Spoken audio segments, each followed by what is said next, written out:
We started in a church, but something happened along the way. And mommy, Edwin said, I mean, if you read carefully and remember the poems, songs of Solomon, any other idea. I mean, I don't think God is against, singing about marriage, singing about love, singing about. I mean, it's just like, part of human existence. God understands. Say, humans are different from, God. And so far as to say, we will talk about death, we will talk about life, we will talk about love. We talk about, whatever is happening in this world. And as a Christian, I am not against to say, or be ever something that concerns the daily activities of people, like love, like marriage, like, why should we just like preach it at the pulpit and then refuse to sing about it? It's a bit to say a hypocrisy, So it's not that. Can I say that time? No, is that the time that you said okay, you are done with music, so you dismantled your studio? And no, I think it got to a point around 2008, and I was just like doing this thing continuously for about almost 9-10 years without stopping. And Mihuni said, along the way I got tired. When you say you got tired, like how? I don't see. There comes a time. Maybe sometimes you have to just go and do other things. Go do something if you feel something is not working for you. And so I got tired of music and recording and everything. So that I needed I think the real thing is I needed a break. I needed a break. And one of the breaks I was thinking about is I'll go back to God. Go back to the church. Because for the last 10 years and I forgot the God where I started. So I had to just like go back. I still feel God has something for me. But my understanding quite different from what people think I should maybe stand somewhere and preach, which is okay. But I can do it when I'm singing. So do you think is apart from you being on the pulpit preaching, right, or apart from now you are right now, what is Ofori Amponsah doing? I would say Ofori Amponsah is like right now trying to find himself. So are you back to the music industry? Of course, but still trying to find what really will just like make Ofori Amponsah. If you say me, I'll be happy. Do you think Ghanaians have missed you, especially your fans? Do you think they've missed your music? I think I've been disconnected for a long time, and there's this disconnection between us, and maybe we have to just like join together again. So we probably this year, eventually Christmas, we will try to just like go out to the public and So I think the word is I'm missing so much. So at the end of the day, are you trying to say maybe this December coming there will be a concert, maybe Ofori Amponsah concert or something? Hopefully. We are planning of Kumasi. We are having talks with a few sponsors in Kumasi, so probably Kumasi say confirmed. Now let's talk about our music industry now in Ghana. We have the likes of great artists who do music. Compared back then to now, how do you see our music industry now? How do you see the artists, their progression? How do you see who is saying? Well, I can tell you, there are great acts now in Ghana. I will mean Canada. I will say there are great people, singers, great creative musicians now. Listening to radio the other time I was listening to this Kofi Kinata, listening to Stoneboy, and these guys are doing something different. Shatta is fusing Highlife and dancehall, because he says something that is local, kiss him or touch it or whatever, and then fuses this dancehall beats and stuff.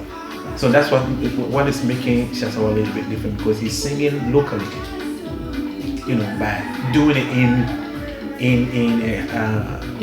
another vein, So it's quite.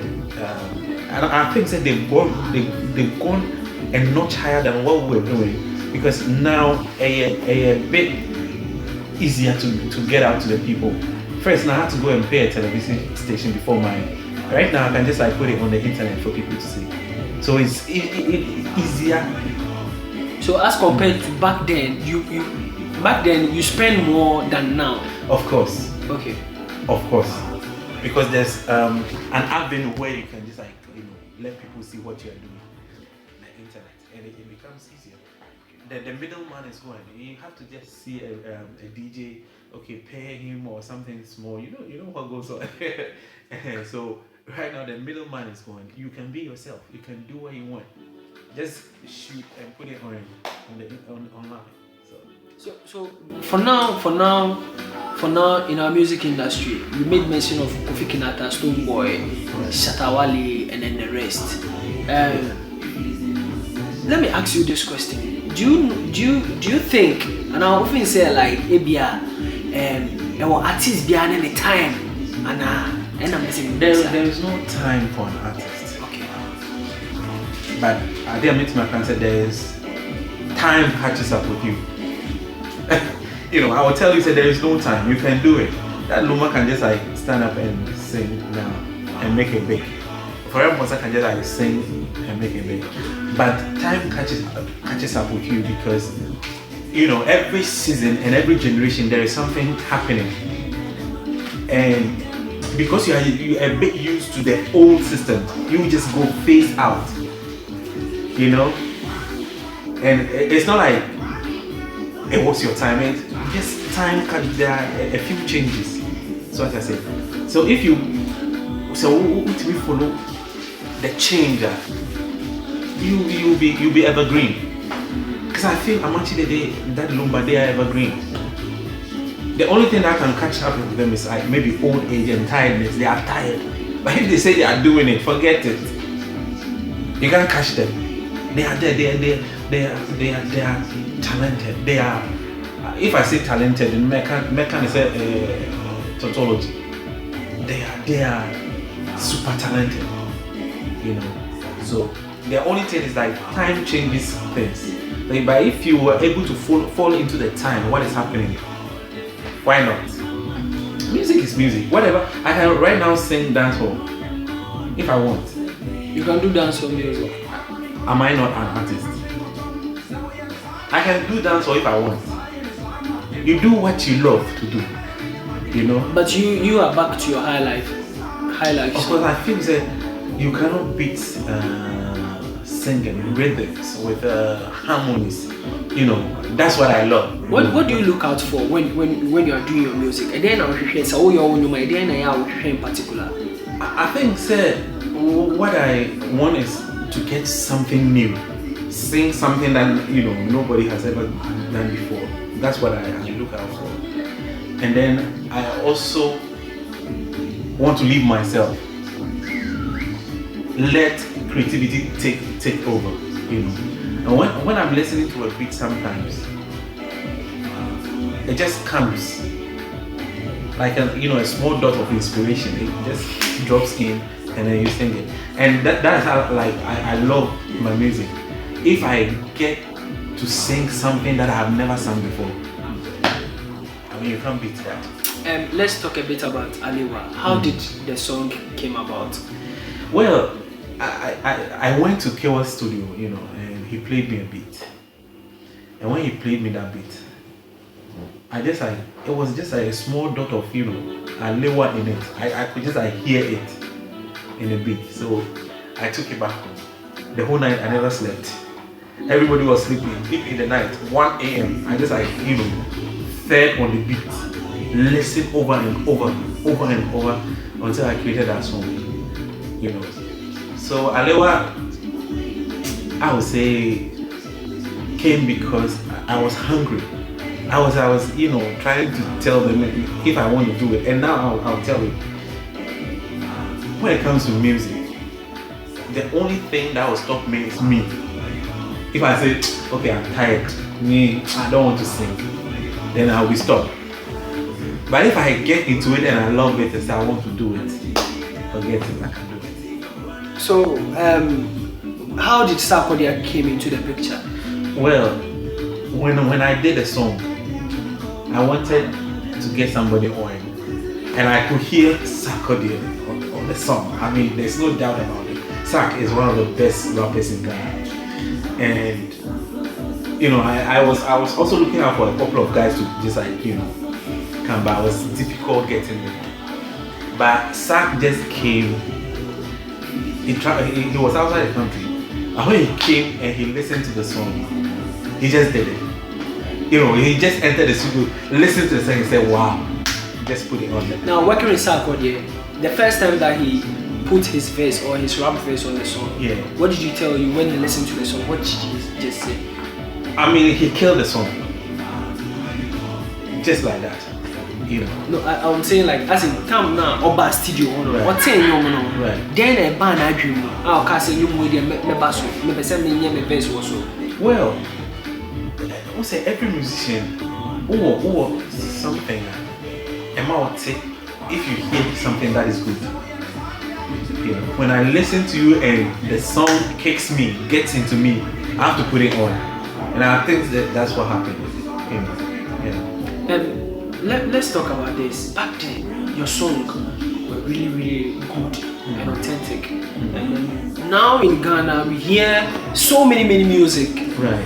Does it mean that Highlife music now, is it no more that you are coming back to come and resurrect the Highlife music? No, Highlife is still being played.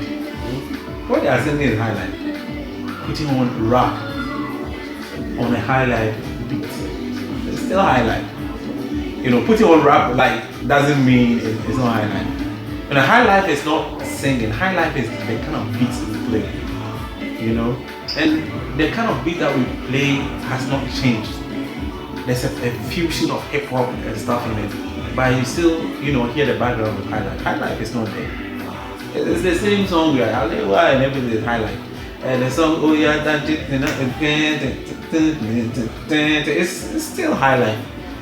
You know, but you can choose to name yourself. For example, I can just choose to say I'm not a Highlife singer. Yeah, that's what it's just like a bit of change anyway. So okay, it's still Highlife. Okay, so for now in the music industry, we have many artists who wants to do good music, right? But they find it very difficult when they are composing their music. What are some of the advice will you give to them? Well, I say you just get into it. For example, you were talking about Chrissy. There's something I like about this guy. Every morning you hear him rehearsing, and it's like a football player or any other profession that you do. When you get to it and you continue to rehearse and you continue to listen, and every morning it becomes part of you, something comes out. So what made you? What you need to do is to spend time and know that this is your profession. Somebody like a Fita will just like wake up in the morning and go out.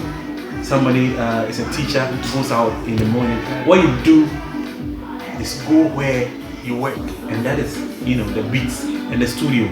And if you enter every day and you are here for it, there's no doubt you're going to be good. So right now we have let's put this straight. We have so many artists, groups, VIP now, VVIP. Right. Ofori Amponsah started solo as a solo artist. He was not with any other member. You know, maybe he has another artist who he worked hand in hand with. Right now, Ofori Amponsah coming back. Is he coming back to work with Bakwesi of Drumble fame, or they are just doing a collaboration for this now? This is what we are trying to do. We've done like about 2 or 3 songs, and for now maybe in the next 6 months we'll try to do something, you know, work together somehow. I won't call it a group, but it's a form of collaboration, you know, where I I help him on his song. He helps me. We are coming out with that like that.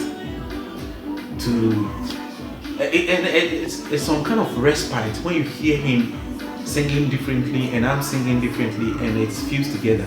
You know. So what we're trying to do is like form this. You know, maybe for a short time. I don't know. It depends. Go out as individual artists, but we are working together. Okay. So you made mention of collab. Does it mean that you helping him, Pakwesi, and Pakwesi also helping you as an artist? Does it mean that was what happens back then when maybe Daddy Lumba and then Nana Champo and the rest? Is that how it looks like back then? It is a wonderful thing to be. One head is better than two heads are better than one. So it's wonderful when you get into the studio and different ideas are coming out of other artists, to work together. It's a different, but this ball game of fame changes things. When somebody gets out there and he's being hailed and stuff, then sometimes becomes swollen-headed and then forget that, putting heads together is the best. I tell you, working with the best people, working with the best artists, the best singers, the best rappers takes you up there. What advice do you have for the young and upcoming artists? I would tell them to be themselves, create what they want to create, be sober, and look up to other people, look up to, legend, like people who are already in the industry. That's what I tell them. Ofori Amponsah, I want to make this statement. I want to ask this question. I said lastly, but I need to ask this question. In an interview, Maysville, a female artist, made it known that back then, when we were doing music, a big man who works with on a big company can call you and tell you that, okay, you can come for maybe this money to promote this song, or you can come for this my cow, you can come for this land and build your house. But for now, it's not how we are seeing it in this industry. Yeah. What has changed? Can you say, is it because of the social media, or is it because the old people are not inclined, like they are not like banana setting? And if the artist no money scanner, and then our face are find me. Because you are hot now, what is it? At least we are no more fun in a team or call. This is something that we are making all people happy. At the end of the day, we become very, very unhappy. But I would say, every artist should learn from what is happening. And then the small money they get, you just put it somewhere, into a venture, into something. Building whatever you want to do, because as I already said, time changes. There will be a time that you cannot do it. So when you are at your peak, whatever you get, you try to plant it, because tomorrow you never know. Sometimes I become so saddened by what happens when I hear that. It makes me want to run away from the country. So this, if you don't take care, this is what's going to happen to you. What I think we should do is get musicians to know. For example, I won't say the policy that I feel musicians should pursue, but I think if a teacher is being paid after, entitled to something after a hard work, a day's work, why not a musician? We should get the money, whatever resources that we have, and then create something for real musicians when they retire or when they are in need. They made the people happy. So at least when they are sad, we also have to make them happy. Ofori Amponsah, I'm coming on. Your time and now, you are on top. You are on your peak. Right. We had other artists who were on their peak. Right. But we never heard that Ofori Amponsah is begging for money. Ofori Amponsah needs loan to go and do this. Ofori Amponsah needs money to take care of maybe his family member or something like that. What has really changed? What's happening? How did you? We just want people to know how it is. I think,